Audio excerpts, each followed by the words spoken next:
Salibonani ngegama lenkosi yethu Jesu. Siyabonga ithuba esiliphiwayo uNkulunkulu kubana siye elizwini lakhe namhlanje ekseni. Ngifisa kubana sibe lo mthandazo nxa singena elizwini likaNkulunkulu asikhulekeni. Baba wethu sezulwini siyakunxusa ubana ubukhona bakho ube lathi ngalesi sikhathi umoya wakho ingcwele umfundisi omkhulu asichasele ilizwi lakho ngemva kokubana sesilifundile lisiguqule sibe lezimilo ezifanele umbuso wakho lo ngumthandazo wethu ukholwa egameni lenkosi yethu Jesu yakhuleka amen. Sikhangele isihloko esithi ukuhlupheka akutsho kubana uJesu kakho. Ukuhlupheka akutsho kubana uJesu kakho. Nxa sisiya ebhukwini lika John sizakhangela ibhuku lika Johane chapter 9 sikhangela ichapter 9 kusukela kuverse 1 sisiya ku18 ngizayifunda bese singena endabeni yethu ngiyifunda eBhayibhelini lesindebele ithi yona uJesu wathi elokhe ehamba wabona indoda eyayisiphofu kwasekuzalweni kwayo. Abafundi bakhe bambuza bathi, Rabi, ngubani owenza isono, indoda le noma abazali bayo, ukuze izalo eyisiphofu na? Verse 3 uJesu wathi, kakusikho ukuthi abazali bayo loba yona indoda le yenza isono, kodwa lokhu kwenzakala ukuze umsebenzi kaNkulunkulu ubonakaliswe empilweni yayo. Nxa kulokhu kusemini simele siwenze umsebenzi wakhe ongithumileyo. Ubusuku buyeza lapho kungela muntu ongasebenza khona. Nxa ngisekhona emhlabeni ngiyikukhanya komhlaba. Esetshilo lokhu wakhafulela emhlabathini wavuba udaka ngamathe walunamathela emehlweni endoda. Nxa seqa siya kuverse 11 bisithi yena waphendula wathi indoda abayithi nguJesu ivube udaka yalunameka emehlweni ami. Ingitshele yathi kangiye Silowami ngiyogeza, ngakho ngiyile ngayageza ngasengibona. Uverse 18 abaJuda kabazange bakholwe ukuthi indoda le yayikade eyisiphofu lokuthi yayiyenziwe yabona kwaze kwabizwa abazali bayo. Nxa sikhangela ibhuku lika John uJohane sifica kubana nxa eloba leli bhuku uba lo mahluko kulendlela uMark kulendlela uLuka lonjela ibhuku lika Mateyu elilotshwe ngayo. uJohane nxa eloba ufisa kubana sivezele ukubana uJesu ungumdali, ufisa kubana asivezele kubana uJesu unguNkulunkulu. Sifica ukubana ilordship of Christ, ubuNkulunkulu bukaKristu buyavezwa ebhukwini lika Johane. Sifica futhi ukubana uJohane uyasivezela nxa sisiya kuJohane ichapter 1 verse 1 iBhayibhili iyasitshela ukubana ekuqaleni wayekhona ulizwi wayeloNkulunkulu kwasekuqaleni. Sifica ukubana uJohane uyasivezela sobala ukubana uJesu wayevele ekhona ekuqaliseni kwezinto. Umhlaba ungakadatshulwa uJesu wayekhona. uJohane uzama kubana afithizele umcabango ukubana sazi kubana uJesu lanxa ezile wazalwa emhlabeni uvele unguNkulunkulu. Siyafica kubana kuJohane uverse chapter 1 verse 14 iyasitshela ukubana uJesu weza wathatha umzimba womuntu wazalwa ngokwenyama wahlala emhlabeni. Uverse 14 iyasitshela ukubana weza wazohlala phakathi kwethu wakha dogodo phakathi emhlabeni okweminyaka engu33 and a half years. Mvumelani ngitsho ukubana that was the longest camp meeting esike sayibona uJesu enguye wayezile guest speaker ezile emhlabeni ukuzozibonakalisa ukuzoziveza kubana isifiso saphakade ngesokubana uJesu ahlale labantu bakhe. Nxa sikhangele uJohane uyakuveza ukubana uJesu uyafisa ukubana ahlale labantu bakhe. Simfica uJesu enguNkulunkulu olathi eyinkosi elathi izikhathi zonke. Ngifisa ukubana ngikwazise namhlanje ukubana uJesu ofanayo la namhlanje lokho efisa ukubana ahlale lawe ahlale lami. Nxa sikhangele uchapter ngo-2 sifica uJesu sihlangana laye nxa kusiba lo mtshado weKana siyafica ukubana iwayini nxa yayisiphelile uJesu kayenza isimanga iwayini sekhona uJesu uyamelela iwayini iphele uJesu bese sifica ukubana nxa iwayini iphela uJesu uyabizwa uyalayela unina uMaria uyathi hayi hambanini kuJesu hambanini kuya bese balayela athi yenzani imbiza ezingu6 lifaka amanzi liwagcwalise nxa sebewagcwalisile atshintshe kube yiwayini ebamnandi kudluleke yanathwa ukuqala uJesu uzama ukuthi asivezele sobala kuJohane kubana yena nguye owenelisa nxa sisiza kuye asizi kuye sizozama asizi kuye silamanye ama-option siza kuJesu ngoba zwisa kubana nguye yedwa owenelisa kubana silungisele inhlupho zethu nguye owenelisa kubana angenele phakathi kwempilo zethu nxa siya kuchapter ngo-3 uJesu siyamfica ehlangana lendoda ethiwa nguNicodemus umfundisi omkhulu eziveza kuye uJesu usiveza kuye njengoNkulunkulu owenelisa kubana adale katsha nxa emtshela ukuthi yena ngaphandle kokubana indoda izale kutsha ngamanzi langomoya ngeke yawubona umbuso wezulu uJesu uyaziveza kubana yena uyenelisa kubana adale katsha uyaziveza kuchapter 3 futhi ukubana ngumsindisi kuchapter ngo-4 siyamfica engamanzi uthi yena kumama waseSamaria ngabe ubukwazi ukuthi ngubani ocela la manzi ubuzanginika masinyane ngoba la manzi engilawo mina ngingakunika awusoze uphinde wome namhlanje uJesu ofana naye ulokhe sinxusela kubana size kuye ngamanye amazwi nxa sikuchapter ngo-4 kulowo mileyo simfice ngamanzi ngithini namhlanje kuwe mhlobo wami angikwazi kubana udlula phakathi kwani kodwa uJesu uthi yena kuwe la kimi namhlanje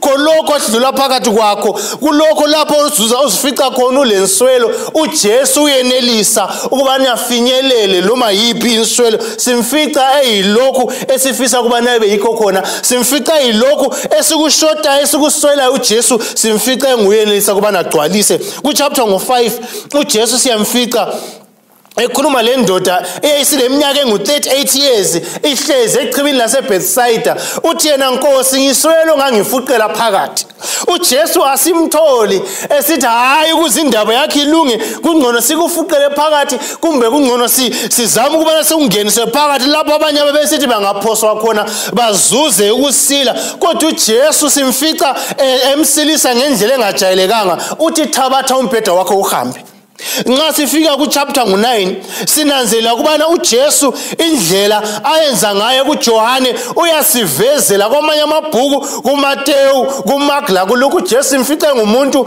ofinyelela abantu ngenxa yokubana ebazwela elesihawu lalokho abadlula phakathi kwakho kodwa nxa sifika lapha kuJohane sifica ukubana uJesu wenza izimanga ukuze aveze ukubana yena nguye umnini mandla wonke nguye umnikazi wezulu lomhlaba nguyolawulayo into zonke zimile amatomo omhlaba aphethwe nguJesu iBhayibheli siyasitshela sihlangana le ndoda eyami iBhayibheli ithi yona indoda eyayisiphofu kusukela ekuzalweni iBhayibheli bisithi yena uJesu wasemnanzelela uJesu wasemnanzelela uJesu nguyombonayo ngithini kuwe namhlanje ngifisa ukubana uzwisise ukubana kuhlupho ophakathi kwalo kuhlupho esikilo ngitsho lohlupho olukhulu oluyihlupho olumkhulu emhlabeni uhlupho lwesono uJesu yikho wabuya lecebo lesindiso lokusifela esiphambanweni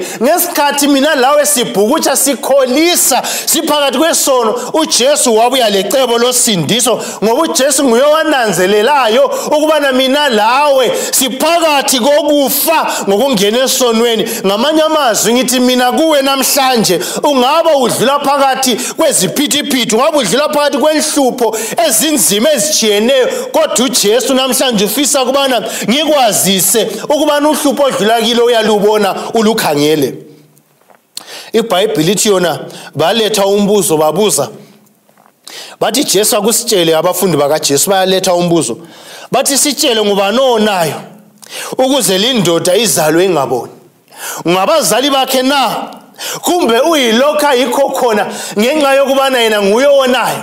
Sichasisele ngamanye amazwi bavele sebeqedile ngendaba kandoda lo. Ngamanye amazwi babevele sebeqedile ukubana uhlupho lwakhe lungenxa yesono, kaboni ngenxa yesono. Ngamanye amazwi abasebefisa ukuba kwazi ukubana Jesu njengoba ungumsindisi thungathi ukuthi onguye onayo ngubani, kodwa siyakwazi ukuthi osesimene esinje unje ngoba wonile.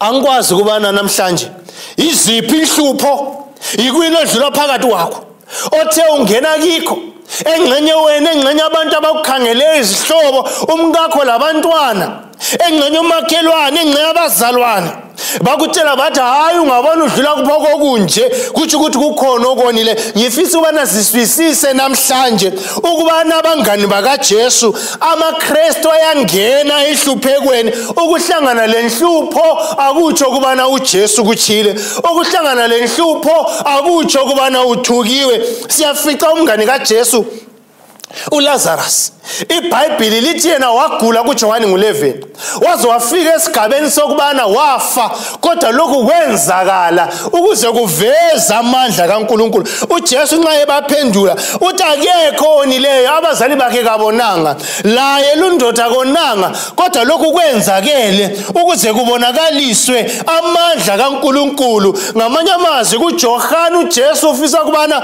asivezele amandla akhe. Ngifisa ukubana uzwisise ukubana phakathi kwalolu hlupho phakathi kwalo, odlula phakathi kwalo, kungaba indlala, kungaba zinswelo, kungaba yikwini odlula phakathi kwakho. Ngifisa ukubana uzwisise ukubana impawu yokubana wena ulo Jesu ayisikho ukubana ungabi lenhlupho, ayisikho ukubana ungafelwa, ayisikho ukubana ungaguli, ayisikho ukubana unothe, njalo ukubana wena awula Jesu akuphawulwa yikubana uyadubeka kulenswelo. Ngamanye amazwi ukuhlangana lenhlupho akutsho kubana konile. Ngamanye amazwi asizwisiseni nxa sikhangela lo Jobe. uJobe wahlupheka ngenxa yokubana uSathane wayecelile ukubana akazama ukunyikinya ngokukholwa kwakhe, kodwa kungekho okubuye kwenzile uJobe. Ngamanye amazwi uyavuma ukubana umuntu okhulekayo, umuntu ozile ukudla, umuntu othembekele kuNkulunkulu, ethembekile emthathweni, ethembekile ebiselo kwethume, senza imisebenzi emihle, igcina intandane, agule umkhuhlane ongelaphekiyo, ahlangane la icorona, kuyavuma akutsho ukubana uThixo ukuchile. Ngifisa ukubana sizwise namhlanje ukubana ukuhlangana lenhlupho akufakazi ukubana inkosi ayilathi. Babekholwa amaJuda ngesikhathi sikaJesu ukubana nxa umuntu ezelwe eyisiphofu, ezelwe engakhulumi, ezelwe engezwe endlebeni lobulima thize, babekholwa ukubana kwakuyimbangela kumbe kubangelwa isono. Babekholwa kulokho okokuqala okuthiwa yi-prenatal sin, isono esenziwa umuntu engakazalwa.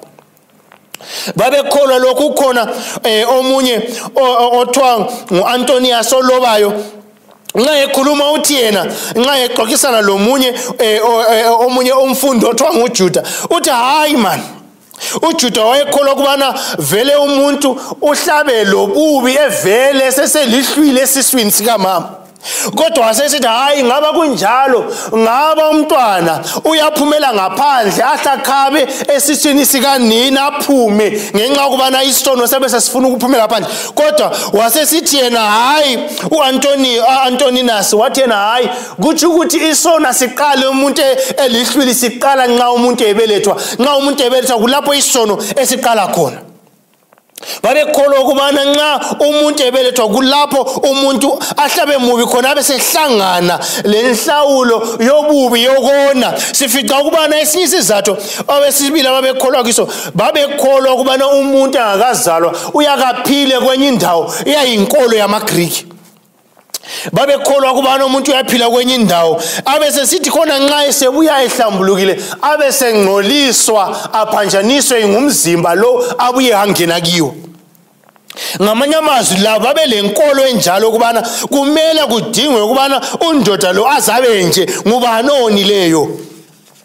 Angikwazi namhlanje ukubana kuhlupho odlula phakathi kwalo. Sikhuluma kunje abanengi, Ngabe ngahlala emtshadweni iminyaka baswele inzalo bayahamba bayekhangela ukuthi kungabe kungubabakazi, ngabe kungumalume, ngabe kulogogo ngubani ogangayo ongabe benza kubana babe lento. Banengi abantu behamba besiye ezinyangeni besiye baprofitini ngoba bazama ukudingisisa ukubana baze bafelwe baze bagule ngoba ngela kuyini. Ngifisa kuba nozwise namhlanje ukubana ukugula ukuhlangana lenhlupheko kukhona nxa sisemhlabeni wesono. Nxa semhlabeni wesono sizahlala sihlangana lazo inhlupho.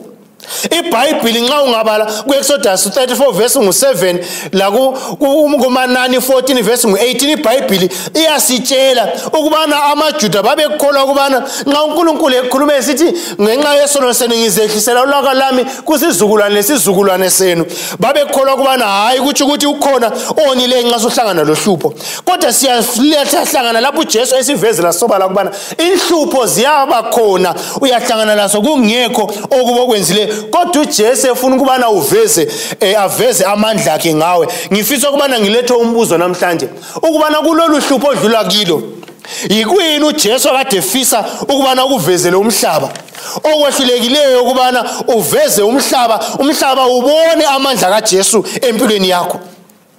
uJesu befisa ukubana phakathi kohlupho odlula phakathi kwalo amandla akhe emhlabeni abonakala, ukubana abantwana benkosi bakhona abanjengoJobe abathi lanxa engangibulala, lanxa engangigwasa, lanxa engenza ngiphihlike, kodwa ngeke ngehlukane laye, ngizahlala enyaweni zakhe, angisoze ngisuke kuJesu.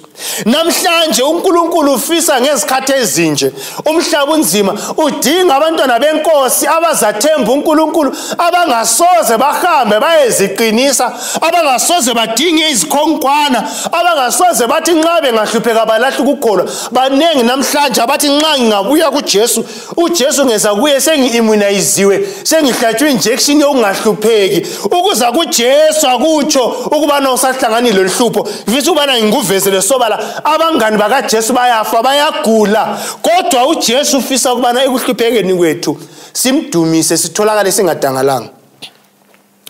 Kuyikukholwa kwami namhlanje lo mthandazo wami ukubana inkosi kayingisize kayikusize ukubana phakathi kwalokho ohlangana lakho uveze amandla kaNkulunkulu, ngokubana utholakale lapho abanye bekhangelele ukubana uzayekethisa, uzekela ukukhonza, uzekela ukufunda ilizwi lenkosi, uzekela ukuhlala enyaweni zikaNkulunkulu. Uthi sengichiye ukukholwa, kodwa utholakala usithi lanxa kunzima ibizo lakhe ngizakulibiza, ngiyakwazi ukubana ulami, uJesu lidwala lami. Kulapho nxa into zinzima lapho isiKristu sethu esitholakala khona sithestwa kumbe sifakwa ezingeni lokubana sibonakale ukubana thina uJesu siyamela na, kumbe siza kuJesu ngoba kulezinto esisiphiwa nguJesu. Ngabanye amazwi nxa uJesu engamisa izibusiso, nxa uJesu engamisa ukusinika izinto ezimangalisayo, wena uzaqhubeka umkhonza na? Nxa umkakhe ngafa namhlanje uzaqhubeka umkhonza na? Nxa ungavuka ubanjwe ikhensa uzaqhubeka umkhonza na? Nxa ungaphuma umsebenzi uzaqhubeka umkhonza na? Ngilapha ukubana ngibize ngisingilinxusele ekuseni namhlanje ukubana sikhonzeni uNkulunkulu, simthandeni izinto zinhle lanxa zinzima. uNkulunkulu kasoNkulunkulu kukuhle kuphela, kasoNkulunkulu kuthokoza kujabula kuphela, asoNkulunkulu nxa kuchadwa kuphela, unguNkulunkulu lanxa kunzima. Yikho uJobe phela nxa ekhuluma uthi yena uNkulunkulu sizahlala sikhangelele okuhle kuphela na. uNkulunkulu uphile, uNkulunkulu futhi uthethe, malidunyiswe igama lenkosi. Babusisiwe abazazwisisa ukubana ekuhluphekeni kwabo uNkulunkulu ufisa ukubana sivezele, ufisa ukubana siveze sobala ukubana phakathi kwempi yobuhle lokubi, nxa uSathane efisa ukubana veze uJesu njengoNkulunkulu omubi, ngokubana nxa enguNkulunkulu indaba sihlupheka, indaba sifelwa, uNkulunkulu befisa ukubana siveze sobala ukubana lanxa kunjalo sizabambelela, simkhonze, simthande. iBhayibheli ngitshela ukubana nxa usiya phambili kuJohane lithi lona kuvesi 4 lo 5 lithi yena uJesu wathi ngizile ukubana ngizoveza intando kaNkuluNkulu, ngizoyenza imisebenzi walo ngithumile ithuba lisesekhona. Ngifisa ukubana ngikwazi ukubana okuhlupheka kwakho bokumele ukubana kuchiye ubufakazi. Nxa kuyikubana ukuhlupheka kwakho kumele kukhokhele kufeni, bokumele ukubana ngemfa yakho kube labantu abazakholwa ukubana uJesu lamandla. Nxa kuyikuthi ubana ubugula, ukugula kwakho bokumele ukubana kuphendule omunye umuntu. Nxa kuyikubana uphuma umsebenzi ngesikhathi ungasebenzi, indlela ophila ngayo, indlela owenza ngayo ibimele iveze sobala ukubana uyabambelela, awusoze uyekethise, awusoze ukhalele uqalise ukubana wephule umthetho kaNkuluNkulu. Uyazwisisa ukubana uNkulunkulu ukhangelele kuwe ukubana wena ube ngozafakaza ozamveza. Ngamanye amazwi umhlaba uzabakwazi ngoNkulunkulu ngendlela engizasiphatha ngayo, engizahamba ngayo. Amathuba uyawasebenzisa yini ekuhluphekeni kwakho ukubana uveze ukubana uNkulunkulu lithemba lakho? Kumbe uyabonakala abantu sebesiyo ukubana hayi lanxa ekhonza, lanxa esithi ubiza igama lenkosi, kodwa lapho ukhitsha khona izicathulo siyabe silayo. Lanxa esithi hayi uJesu uyakholwa kuye ukubana uyeza masinyane, nxa sokunzima uyasuka la ayedinga ayeqiniswa, sibese sikhuluma leni verse engekhoyo ethi uNkulunkulu uncedo ozincedayo. Hayi bathandekayo, uNkulunkulu uthi yena ufisa ukubana amathuba siwasebenzise ekuhluphekeni kwethu ukuvezela umhlaba ukubana bakhona abantwana benkosi abangabambelela ekuNkulunkulu noma izinto zinzima. Lanxa umhlaba uqhakazela, lanxa umhlaba ungadabuke center, lanxa ulwandle lungathela amanzi emhlabathini, uNkulunkulu udinga laba zakuma bamele izinto zinhle lanxa zinzima, lasekufeni bayimele inkosi yabo. uJesu, iBhayibheli lithi yona nxa isewuphendulile lo umbuzo owawubuzwa ukubana kathi lundoda ozelwe ngaboni engabangele kwini, nxa isechasile iBhayibheli lithi khona uJesu uyasuka athathe udaka. Uyathatha udaka uJesu agcobe emehlweni kandoda lo ongaboniyo, akhafulele enhlabathini, abe sebumba udaka amfake emehlweni. Ngifisa ukubana sinanzelele ukubana indlela uJesu ayelapha ngayo indoda le, indlela uJesu azama ukubana alungise uhlupho lwalindoda, indlela ababengayikhangelelanga. Ukukhafulela emhlabathini kuvele kusiko lwamaJuda kwakungasonto, kwakuyinto eveza kubana elobuchapha phakathi. Nxa wawuthatha amathe wahlanganisa lodaka, kwakuyinto ngamanye amazwi unconventional engakhangelwanga ukubana nxa uselatshwa ngelatshwa ngayena indlela. Yayindlela okwesibili unhygienic, indlela lobuchapha. uJesu uveza indlela yakhe engasoyo umuntu ukubana alungise uhlupho lwalindoda. uJesu uvezani nxa ekhafulela emhlabathini? uJesu uveza ukubana yena wayekhona, nguye umdali. uJesu uyasivezela ukubana iphakade la izolo wayevele khona. uJesu wayekhona ekwazi umhlaba ungakadatshulwa ukubana ikhona indoda enje eyayizazalwa. uJesu uyasivezela ukuthi no, indaba le it is a factory fault. Yifault eyenzakale efactory, siyayazi, sithe sibumba, sithe sidala. Njengomdali ngiyazi kubana linto sathi lo ndoda edalwa wasala kubana amehlo azaqedisa. Ngamanye amazwi uJesu uthena ngizoqedisa icreation account, indaba yokudala ngiyayiqedisa kulindoda. Nxa ebumba udaka emfake emehlweni, uJesu uyaveza ukubana nginguye umdalo owayekhona, owayekhulunywa nxa ukhulunywa ukubana kuGenesis 1 verse 26 uNkulunkulu wathi asibumbe umuntu ngomfanekiso wami. uJesu wayekhona. uJesu uyaveza ukubana yena njalo indaba kandoda lo yayivele, indaba yayilungisiwe ukubana amehlo akhe azalungiswa ukuze nxa eselungisiwe, esebunjiwe, wafaka udaka wabona, kube yibufakazi ukubana uJesu uyenelisa ukubana adale kutsha. Angadali kutsha ngitsho kuphela edala ukufaka amehlo, kodwa ngitsho lesimilo somuntu esike saravazwa isono, esike sahlangana lesono, esike linyazwa isono. uNkulunkulu uthi namhlanje ngiyenelisa ukubana ngikudale katsha. Angikwazi ukubana ekseni yikwini ungaphi lapho uJesu amele adale kutsha. Kungaba yikusekuxoxeni, kungaba sekudleni kwakho, kungaba sendleleni ohamba ngayo, kungaba ngabantu odlala labo, kungaba zindawo ozihambayo. Kodwa uJesu uthi namhlanje ngiyenelisa kubana ngikudale kutsha, ngidale indoda entsha kuwe, ngiyenelisa kubana ngilungise indaba yakho. It is not too late. Awuphuzanga woza kuJesu, akalandaba ukubana udlule ngaphi, akalandaba ukubana uhlangane lani. uJesu yenelisa kubana alungise uhlupho lwakho. Ngifisa ukubana sizwisise uJesu uyasivezela ukubana it is not about the length of your problems.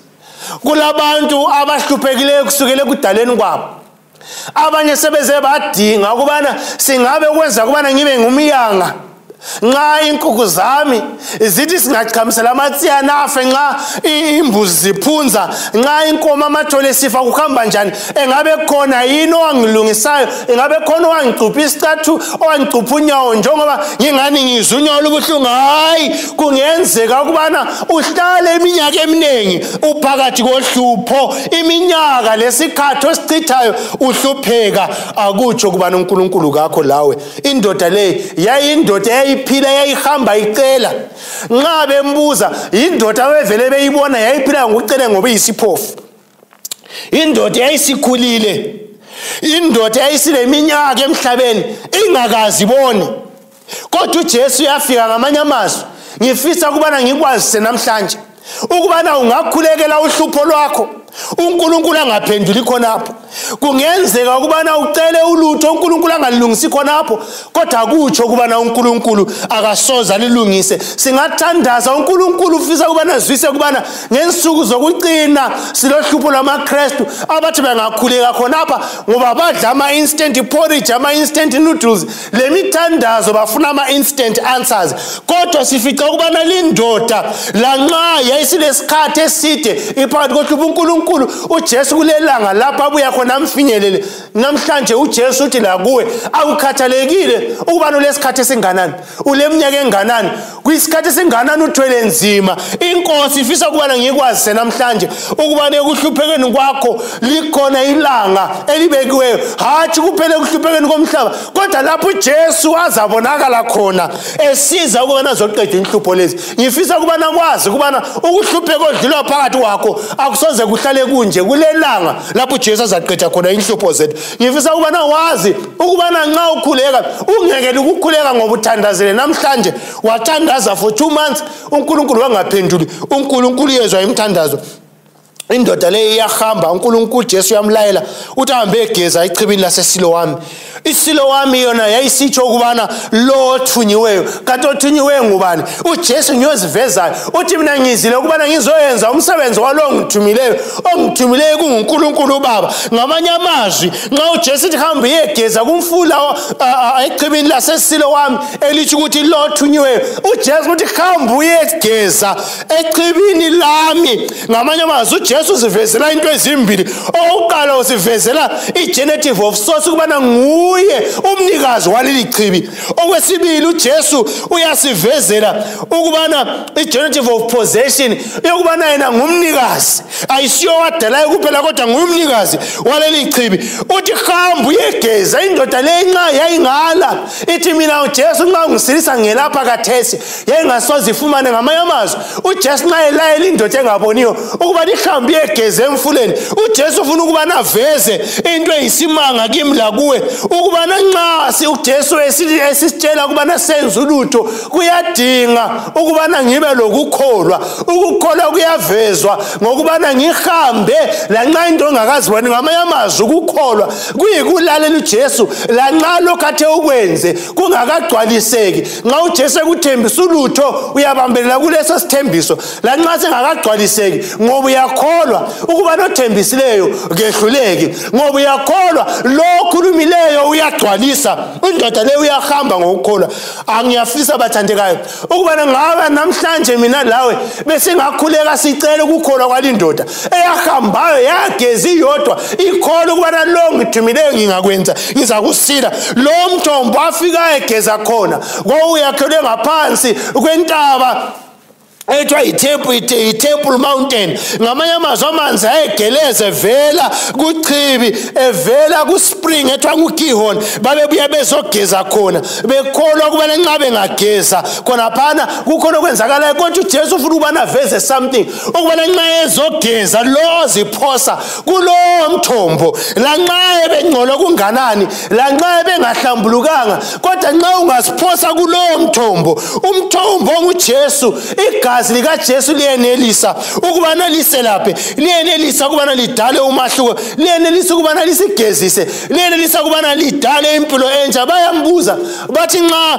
uJesu sebembuza bathi okusilisileyo ngubani abeseletha ubufakazi athi khona hayi lindoda ethiwa nguJesu iye ngisilisileyo ngamanye amazwi uyasivezela sobala uthi zwisisa uthi yazini ukubana lokho engikho khona kwenziwe nguJesu uyaletha testimony uJesu nxa esekuvakatshela uJesu nxa esekwelaphile uJesu nxa esengenele wazuza umsebenzi ubo ngubani isikhathi eziningi siya kuye nxa sicela izinto kodwa singayi kuye nxa uJesu esenzele izimanga imthandazo omnengi nxa sicela ibe mlutshwane yokubonga uJesu indoda lethi yona ukubana ngibone njani angikwazi kodwa engikwaziyo ukubana uJesu nguye ongelaphileyo uJesu nguye odale umahluko uJesu nguye ongisilisileyo namhlanje uJesu ofana nayo uthi khona nxa ungamvumela abuye enhlizweni yakho nxa ungamvumela angena abe inkosi nomsindisi empilweni yakho